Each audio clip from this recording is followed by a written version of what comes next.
Oke, terima kasih atas waktunya dari teman-teman mahasiswa. Perkenalkan, nama saya Dodi Iwan Sumarno, Magister Teknik, mengampu mata kuliah Kinematika dan Dinamika Teknik dengan kode mata kuliah MS 22019, jumlah SKS 3 SKS, dan mata kuliah ini di semester 4. Untuk dosen pengampu, saya sendiri Dodi Iwan Sumarno MT, dan saya akan memaparkan terkait RPS, terkait kinematika dan dinamika teknik.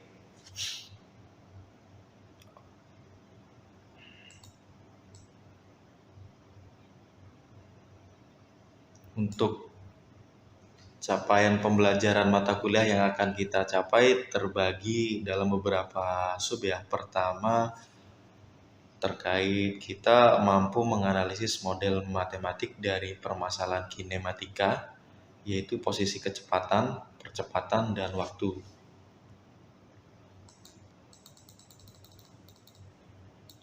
Dan kedua, mampu menganalisis permasalahan dinamika meliputi terkait gaya, kerja, dan energi, puls, dan momentum, serta tumbukan. Nah, untuk yang CL03 itu mampu menyusun free body diagram dari kasus partikel, rigid body, dan mampu mengklasifikasikan mekanisme selindir crank dan forward link. Selanjutnya di keempat, mampu menganalisa gaya-gaya statis dan dinamis mekanisme slider crank, forward link. Jadi ada 3 batang penghubung, 4 batang penghubung, dan menganalisa permasalahan praktis teknik mesin dalam kasus membalance massa yang berputar. Selanjutnya terkait mata kuliah ini mempelajari terkait konsep kinematika yang terdiri dari sistem koordinat gerak, analisa posisi kecepatan, percepatan untuk partikel dan benda kaku. Nanti kita akan bahas di setiap sesinya. Dan terkait metode pembelajaran, kita akan berdasarkan pendekatan student center learning berdasarkan buku panduan Kemendikbudristek ya. Jadi ada diskusi kelompok, pembelajaran berbasis kasus, berbasis masalah, dan self-directing learning ya. Terus terkait deskriptif pengalaman belajar mandiri yang nanti akan dipaparkan kuis. Jadi mahasiswa menjawab soal-soal kuis pada setiap sesi pertemuan, di mana soal disajikan dalam bentuk pilihan ganda. Terus selanjutnya tugas diskusi. Jadi mahasiswa menjawab soal diskusi pada setiap sesi pertemuan, di mana soal dalam bentuk esai berupa pendalaman dan pemecahan masalah terhadap materi yang akan diberikan. Selanjutnya terkait tugas proyek, mahasiswa membuat satu buah tugas berupa proyek dalam satu semester terkait dengan pencapaian CLO pada mata kuliah yang dapat dikaitkan dengan bidang penelitian dan pengabdian. Selanjutnya mahasiswa menjawab soal ujian tengah semester dan akhir semester. Jadi ada 2 ujian, UTS dan UAS.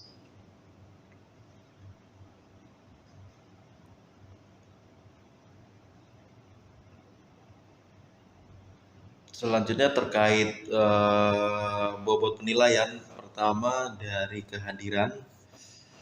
Kehadiran itu 10%, terus kuis setiap sesinya di 15%, tugas diskusi setiap sesi di 20%, terus ujian tengah semester 25%, terus ujian akhir semester 30%, jadi total 100. Dan bentuk kriteria penilaian itu ada A, B, C, dan E, dan itu ada A dengan rank nilai 85 sampai 100, B 73 sampai 84,99, C di 855 sampai 72,99, D 45 sampai 54,99, dan E 0 sampai 44,99. Nah, untuk referensi yang kita gunakan ada beberapa referensi. Pertama dari R.C. Hibbeler, Engineering Mechanic. Terus kedua, David Meska, Mesin dan Mekanisme Applied Kinematika Analysis, edisi keempat.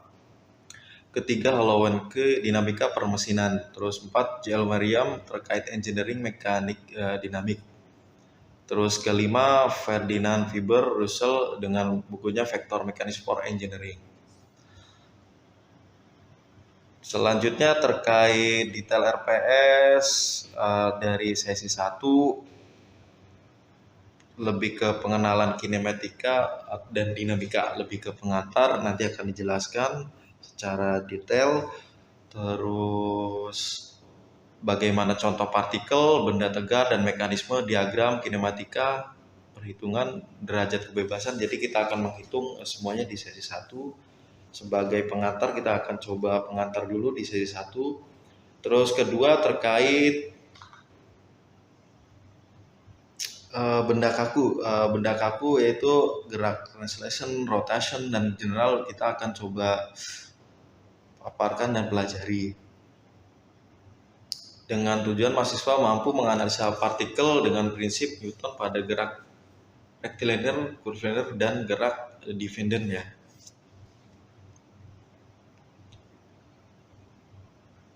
Sesi ketiga terkait prinsip benda kaku, di mana akan mempelajari gerak translasi, rotasi, gerak general, konsep inersia pada benda kaku. Terus kinematika benda kaku terkait gerak, translasi, rotasi, dan general.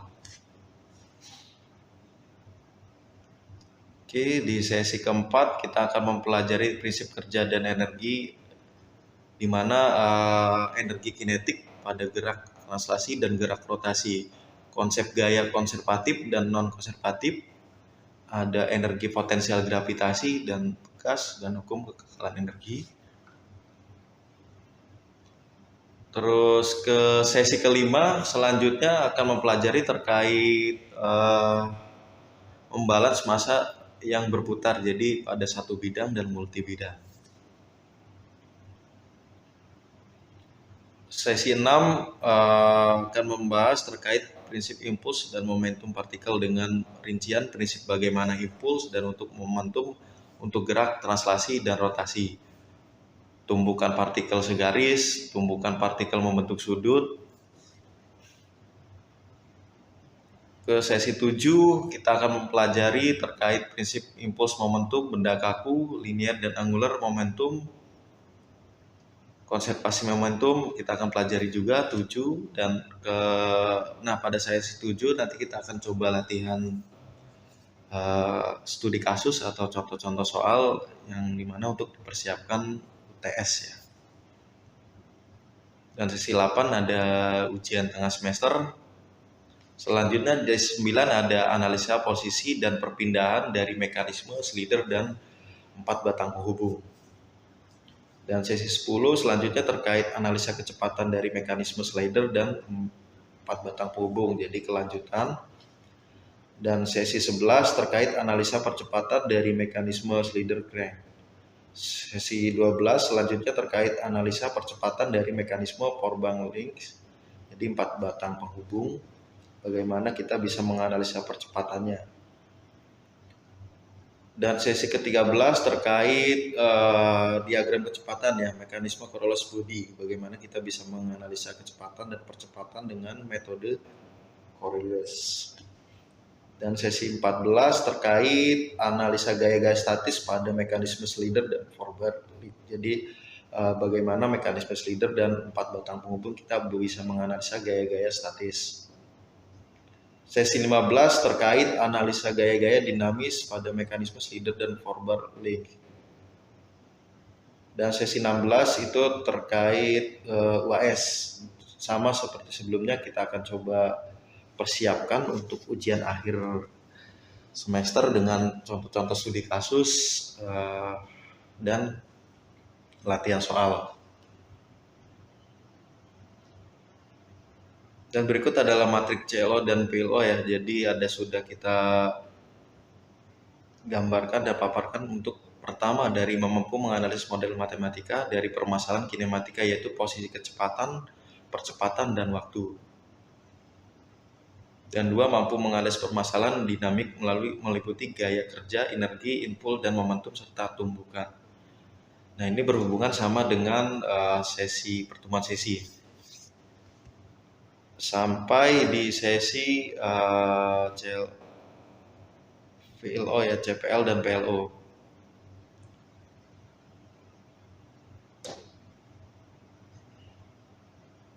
Oke. Nah, lanjut terkait sistem pengajaran yang akan kita gunakan, yaitu metode hybrid. Jadi sistem ini kita akan coba menggunakan Edlink dan sistem SIACAD. Nah, jadi untuk setiap sesi pertemuan pada Edlink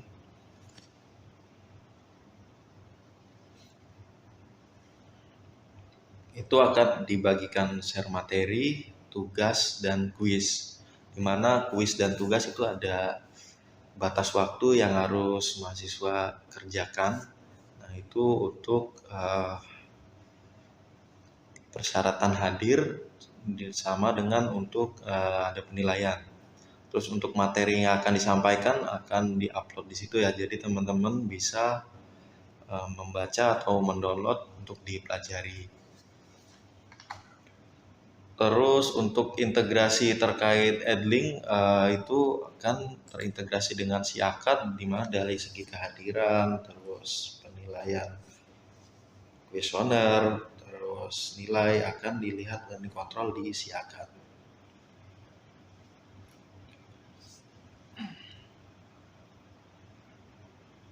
Nanti teman-teman bisa akses semua di SIACAD dan Edlink.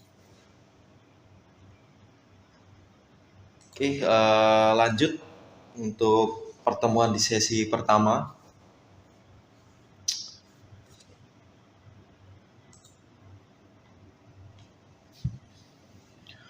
Pertemuan sesi pertama ini terkait pengantar kinematika dan dinamika.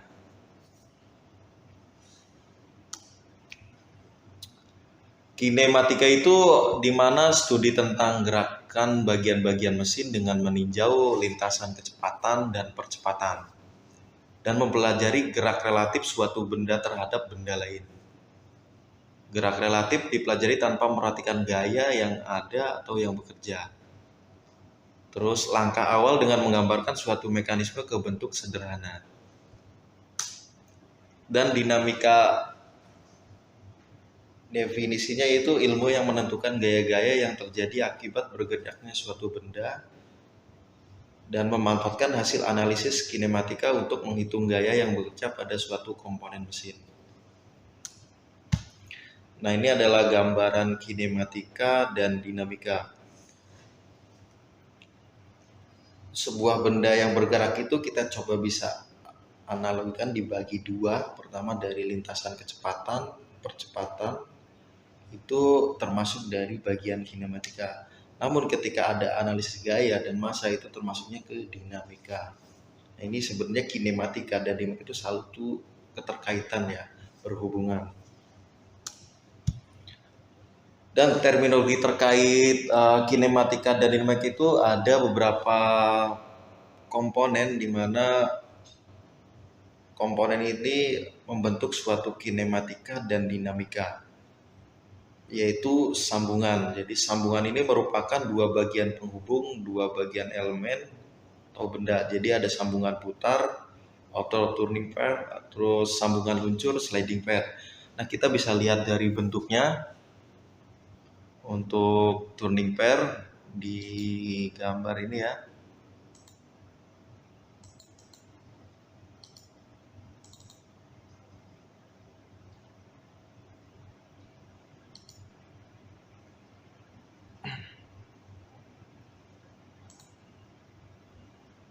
Bentuknya ada beberapa macam. Nah, ini sambungan ini kita lihat dari bentuk dan fungsinya.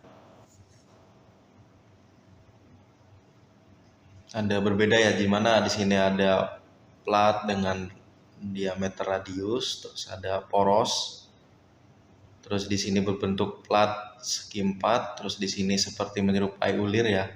Nah, ini beberapa komponen terkait sambungan.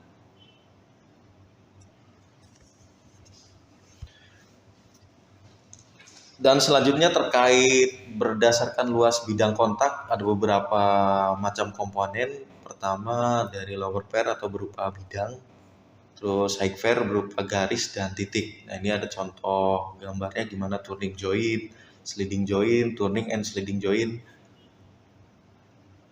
Nah, bisa dilihat ya.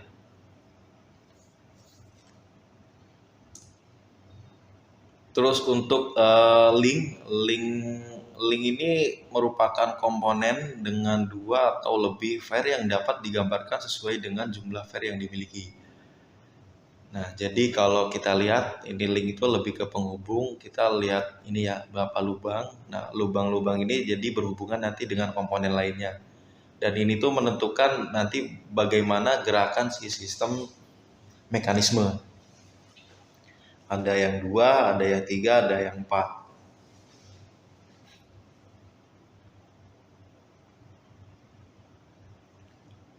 Selanjutnya terkait rantai kinematika, di mana gabungan beberapa link akan membentuk suatu rantai kinematika yang dapat bergerak atau tidak dapat bergerak, atau bergerak dengan gaya paksa.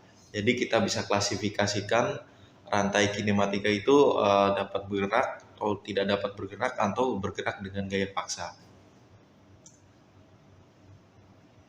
Mekanisme kinematika pertama dari rantai kinematika dengan gerak paksa yang salah satu linknya tidak bergerak,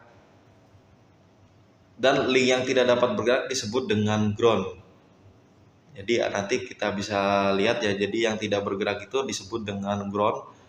Dan suatu rangkaian batang penghubung link di mana jika salah satu batang ditahan tetap dan satu batang yang lain digerakkan, maka gerakan batang yang lain dapat diperkirakan.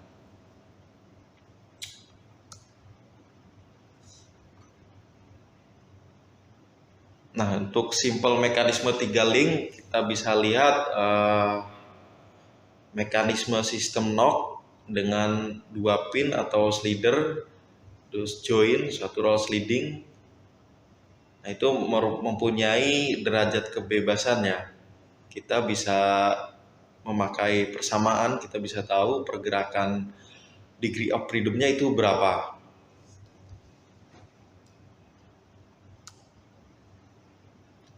Dan untuk mekanisme 4 batang penghubung, kita bisa hitung juga bagaimana pergerakan 4 batang penghubung ini dengan 3 batang penghubung. Berapa derajat kebebasan pertama dari hitung berapa linknya, berapa joinnya, dan kita bisa lihat groundnya bagaimana. Nah, kalau untuk 4 link dan 3 batang penghubung mempunyai derajat kebebasan 1 derajat. Nah, untuk 4 batang penghubung untuk mekanisme ini, di mana untuk batang penghubung ketiga itu diperluas dengan extern coupling ya. Jadi 4 batang penghubung yang dapat menggenerat atau variasi function, jadi untuk fungsi yang lain. Nah, ini untuk beberapa batang penghubung kita bisa tahu ke derajat kebebasannya. Kalau kita lihat semakin banyak batang penghubung tapi derajat kebebasannya 1 ya, artinya tidak relasi ketika batang penghubung banyak pergerakannya banyak, tidak. Kalau kita bisa analisis dan bisa hitung dengan persamaan gerakan degree of freedom-nya 1 ya.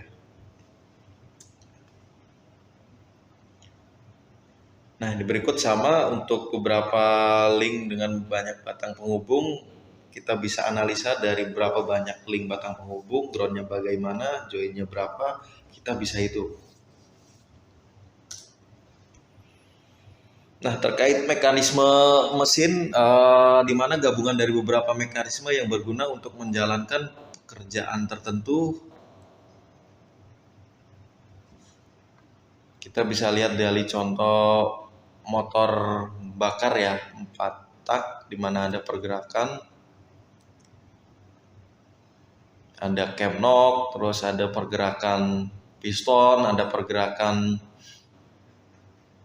cam. Nah, ini merupakan satu mekanisme kinematika dan dinamika mesin ya.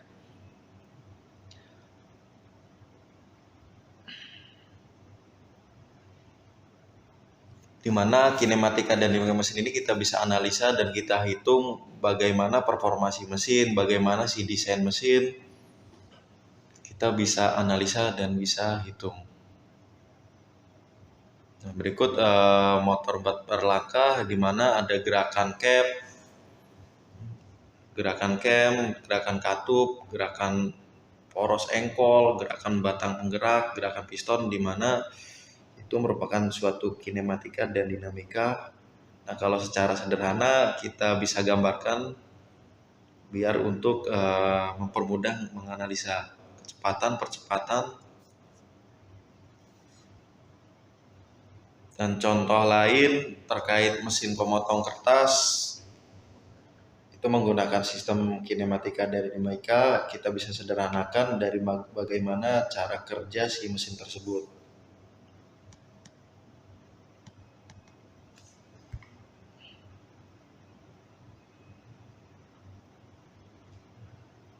Selanjutnya terkait wiper mobil, merupakan suatu sistem kinematika dan dinamika juga dalam aplikasinya. Jadi bagaimana kita bisa menganalisis kecepatan ketika dikasih putaran, bagaimana ketika kita seorang engineer harus mendesain desain wiper yang pergerakannya smooth, tidak menghasilkan gerakan-gerakan yang abnormal ya. Nah, ini contoh untuk kinematika dan dinamika di wiper.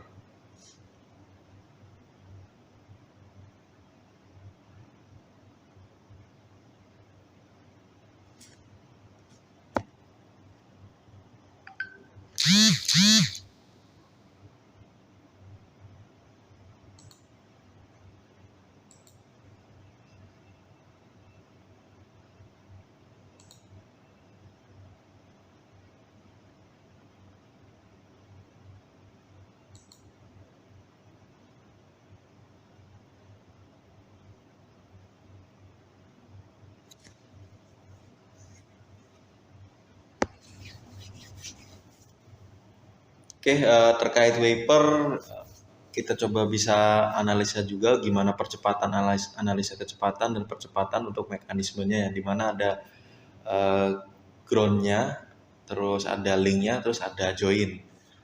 Nah, gimana kalau kita misalnya tidak mendesain seperti wiper yang sangat bagus gitu ya. Jadi efeknya itu nanti tidak akan smooth ya. Jadi pergerakan terus bisa ngerusak si kaca.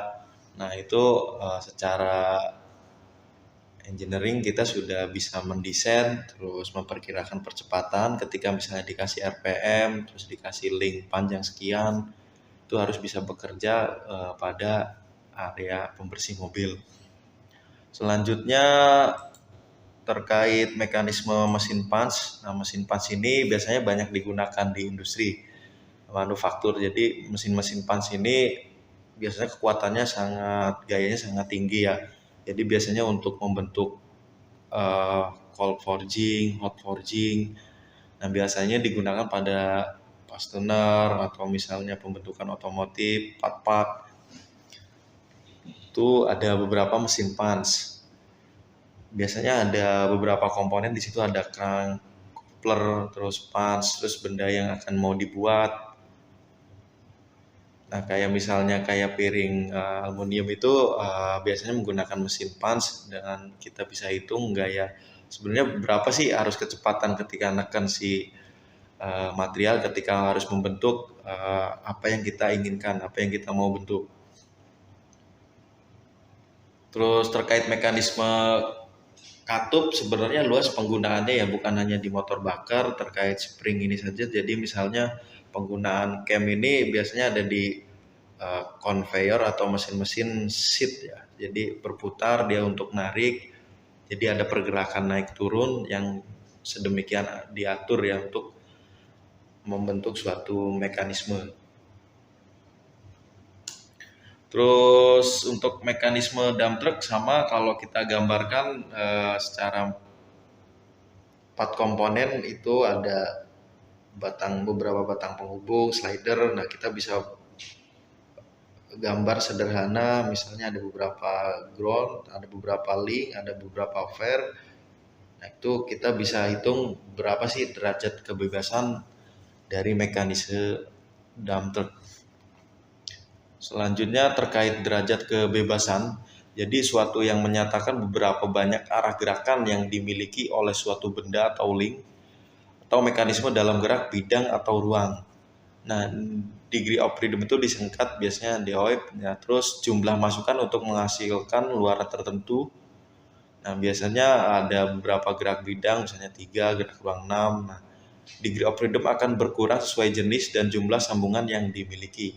Nah, kalau kita lihat kan tadi ada beberapa banyak link penghubung, tapi kenapa sih derajat kebebasannya 1 ya? Karena pergerakannya 1 ya, kecuali misalnya groundnya kita bisa modifikasi lagi sesuai kita mau membuat mekanisme apa. Nah, berikut adalah degree of freedom, contohnya ada lower fair, ada higher fair. Jadi untuk contoh gerakan vertikal dan horizontal, terus vertikal dan rotasi yang tidak bisa ya. Oke, selanjutnya terkait rumus mencari degree of freedom, yaitu ada persamaan Kurzbach. Nah, pertama bagaimana sih menjumlah degree of freedom? Pertama dengan rumus 3, terus jumlah link dikurangi 1, terus jumlah join, 2 jumlah join dikurangi jumlah join. Jadi kita bisa tahu dari mekanisme itu, kita bisa analisa bagaimana sistem nyepatnya tersebut, cara kerjanya kita bisa hitung berapa jumlah linknya, berapa groundnya, berapa lower pairnya, berapa hypernya. Jadi kita langsung bisa hitung dengan persamaan tersebut, kita bisa cari. Nah, ini ada contoh studi kasus ya. Nah, kalau dilihat dari gambar 1, menurut teman-teman bisa bergerak apa tidak? Dengan 1 ground, terus 2 batang penghubung, 3 itu jadi langsung link. Nah, kalau ini tidak bisa digerakkan ya. Jadi kalau kita coba bayangkan ini ground, terus kita panjangnya sama, kita hubung, ini tidak ada pergerakannya. Nah, kalau misalnya gimana ditambah dengan 4 batang penghubung? Pertama 1 ground, 2 dan 3 dan 4 ada batang penghubung. Nah, itu ada bisa menghasilkan gerakan, tapi dengan gerakan paksa atau gaya dari luar ya. Nah, terkait selanjutnya menghitung degree of freedom, di mana ini ada 5 batang penghubung. Terus kita bisa hitung berapa sih degree of freedom sesuai tadi rumus. Nah, kita bisa hitung berapa linknya, berapa joinnya. Dengan rumus yang tadi degree of freedomnya 2 ya. Terus ini contoh yang selanjutnya ya, jadi ada beberapa kontak roda gigi, terus dihubungkan dengan batang penghubung, terus ada mekanisme peluncur. Jadi gerakan roda gigi dipindahkan ke link, terus ada batang peluncur yang bergerak bisa ke vertikal ya, atas bawah.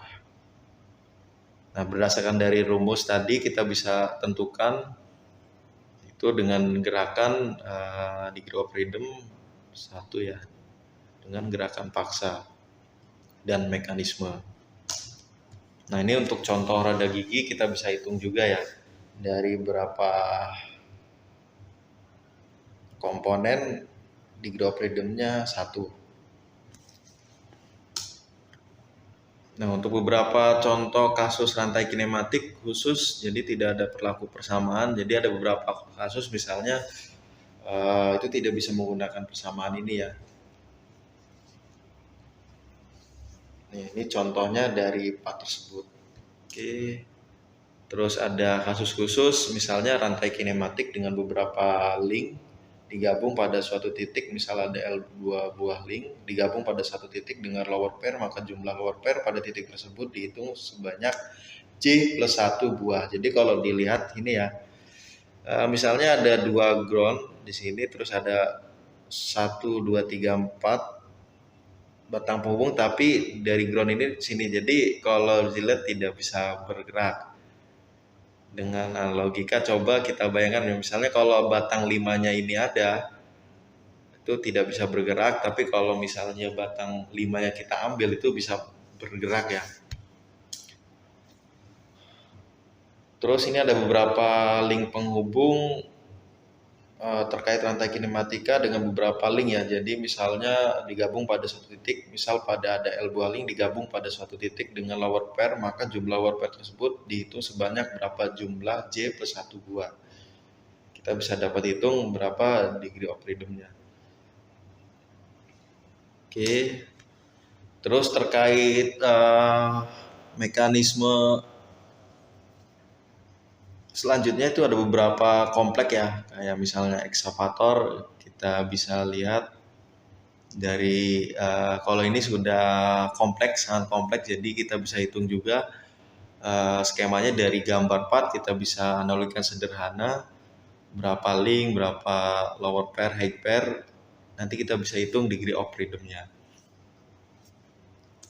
Oke, begitupun di robotik ya, robotik karena banyak pergerakan, kita bisa hitung pertama dari kita breakdown part-partnya tersebut, linknya ada berapa, joinnya ada berapa. Nah, berdasarkan rumus ini kita bisa hitung 25 ya, menggunakan software ya. Nah, terkait selanjutnya kita akan coba diskusi untuk mekanisme mesin penggerak dengan V. Biasanya ini di motor-motor cc besar ya, jadi kayak misalnya Harley Davidson sejenis itu V ya. Nah, biasanya kalau dari dua ini khas suara sudah beda karena dengan power yang cukup tinggi. Nah, mungkin dari sini teman-teman sudah bisa menganalisa berapa sih degree of freedom-nya terkait mesin V ini. Mungkin teman-teman ada yang bisa bantu diskusi dan bisa jawab, mungkin dari siapa, tolong bantu jawab. Saya coba sebutkan ya, atau diskusi dulu. Dari saya coba bagi dua kelompok ya. Pertama dari ini peserta ada sekitar 10 lebih 11, coba bagi dua kelompok, Mas Aryu dan Mas Dwikri ya. Mungkin untuk yang nomor 1 coba Mas Dwikri jawab. Mas Dwikri? Ya Pak, sebentar kita diskusikan dulu dengan teman-temannya Bapak. Oke. Setelah memutuskan didiskusikan, Pak, untuk tahuannya dokter satu Bapak, untuk mekanisme yang ini doknya satu ya. Oke, jadi kalau kita lihat memang betul satu ya, kita bisa jumlah dengan metode rumus tadi, kita bisa lihat hasilnya 1. Oke, terima kasih untuk kelompok Mas Bikri, betul 1. Terus untuk kelompok Mas Arya, tolong bantu hasil diskusinya. Assalamualaikum Pak, Ibu menjawab hasil diskusi dari kelompoknya untuk derajat kebebasannya di dalam 1 Pak, untuk dump truck ya, kita coba lihat hasil ininya. Oke ya, jadi untuk dari diagram kinematika sistem tersebut kita bisa hitung berapa lower pair, high pair, dan linknya, dimana berdasarkan formula tersebut kita 1. Oke, terima kasih untuk kelompok Mas Dwikri dan tim, terus Mas Arya Tanu, terima kasih. Nah, untuk selanjutnya kita ada tugas untuk mencari degree of freedom terkait mekanisme engkol peluncur, 4 batang penghubung, dan mesin Powell. Oke, terima kasih materi dari saya. Untuk sesi 1 kita akan lanjut ke sesi 2. Terima kasih untuk diskusi hari ini, luar biasa ya dari teman-teman. Terima kasih atas waktunya. Oke.